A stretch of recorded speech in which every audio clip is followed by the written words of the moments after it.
क्या आपने कभी सोचा है सूर्य पुत्र शनि, जिनकी एक वक्र दृष्टि से ही राजाओं का राजपाट छिन जाता है, वे हनुमान भक्तों को क्यों नहीं छू पाते? इसका कारण एक अद्भुत दिव्य प्रसंग में छुपा है। तो आइए जानते हैं। नमस्कार दोस्तों, स्वागत है आपका मोटिवेशन मैजिक बॉक्स में। आज की कथा है एक ऐसी दिव्य घटना जिसके कारण शनिदेव स्वयं हनुमान जी के भक्तों से अपनी वक्र दृष्टि हटा लेते हैं। यह प्रसंग त्रेता और कलयुग दोनों से जुड़ा है। तो चलिए आरंभ करते हैं। त्रेता युग में जब रावण का पुत्र मेघनाथ जन्मा, उस समय आकाश में शनिदेव का प्रभाव अत्यंत प्रबल था। इस प्रभाव के कारण मेघनाथ के अमर होने का योग समाप्त हो गया। यह जानकर रावण क्रोध से भर उठा। रावण योग बल में अत्यंत शक्तिशाली था। अपने अहंकार में उसने शनिदेव को लंका में कैद कर लिया। जब हनुमान जी सीता माता की खोज में लंका पहुंचे, उन्होंने एक अंधेरे कक्ष में बंधे हुए शनिदेव को देखा। हनुमान ने पूछा, हे देव, आप कौन हैं और ये दशा क्यों? शनिदेव ने उत्तर दिया, मैं शनि हूँ। रावण ने मुझे मेरे प्रभाव के कारण कैद कर रखा है। शनिदेव की स्थिति देखकर हनुमान जी को दया आ गई और उन्होंने रावण को परास्त कर शनिदेव को मुक्त कर दिया। मुक्त होकर शनिदेव ने कृतज्ञता पूर्वक कहा, हे पवन पुत्र, तुमने मुझ पर महान उपकार किया है, मांगिए क्या चाहते हैं? हनुमान जी बोले, कलयुग में जो भी मेरा भक्त होगा, मेरा स्मरण करेगा, आप उसे कभी अशुभ फल न दें। शनिदेव ने प्रसन्न होकर इसे स्वीकार कर लिया। तभी से हनुमान भक्त शनि दोष से सुरक्षित माने जाते हैं। कथा कहती है, जब शनिदेव लंका से बाहर निकले तो जाते जाते उन्होंने रावण की ओर वक्र दृष्टि डाली और यही दृष्टि रावण के कुल के विनाश का आरंभ बन गई।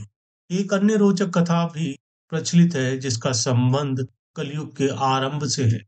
एक दिन हनुमान जी समुद्र तट पर बैठे श्री राम का भजन कर रहे थे।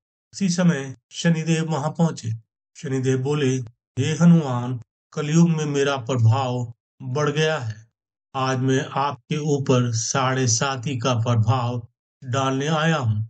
हनुमान जी शांत स्वर में बोले, हे शनिदेव, मेरा मन और शरीर राम भक्ति में तल्लीन है। आपकी दशा का मुझ पर कोई प्रभाव नहीं। लेकिन शनिदेव कहाँ मानने वाले थे। वे गर्व से बोले, मेरी दृष्टि से आज तक कोई बचा नहीं।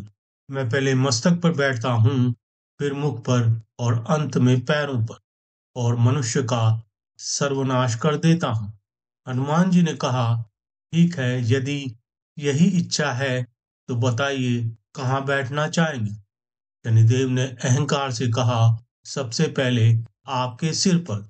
जैसे ही शनिदेव हनुमान जी के सिर पर बैठे, हनुमान जी ने अपना सिर उजाते हुए एक बड़ा पत्थर उठा लिया और सीधे अपने सिर पर रख दिया।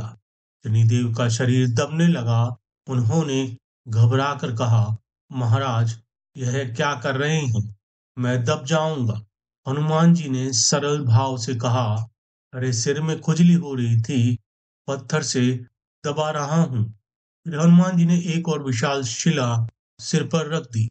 अब शनिदेव पूरी तरह पीड़ित हो चुके थे।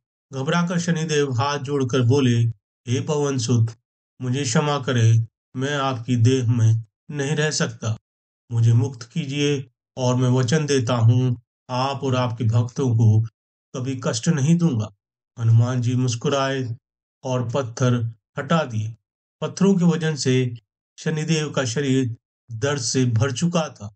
उन्होंने हनुमान जी से तेल मांगा जिससे उनकी पीड़ा कम हो सके।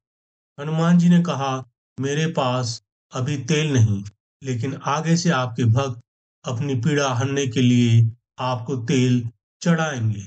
यहीं से शनिदेव को तिल का तेल चढ़ाने की परंपरा आरंभ हुई। इन दोनों कथाओं से स्पष्ट है, हनुमान भक्तों पर शनिदेव कभी कठोर दृष्टि नहीं डालते, क्योंकि हनुमान जी स्वयं उनके रक्षक। अगर आपको यह अद्भुत कथा पसंद आई हो तो वीडियो को लाइक करें, शेयर करें और जुड़ें मोटिवेशन मैजिक बॉक्स से, जहां हर कथा आपको नई आध्यात्मिक ऊर्जा देती है। धन्यवाद। जय श्री राम। जय बजरंग बली। जय शनिदेव।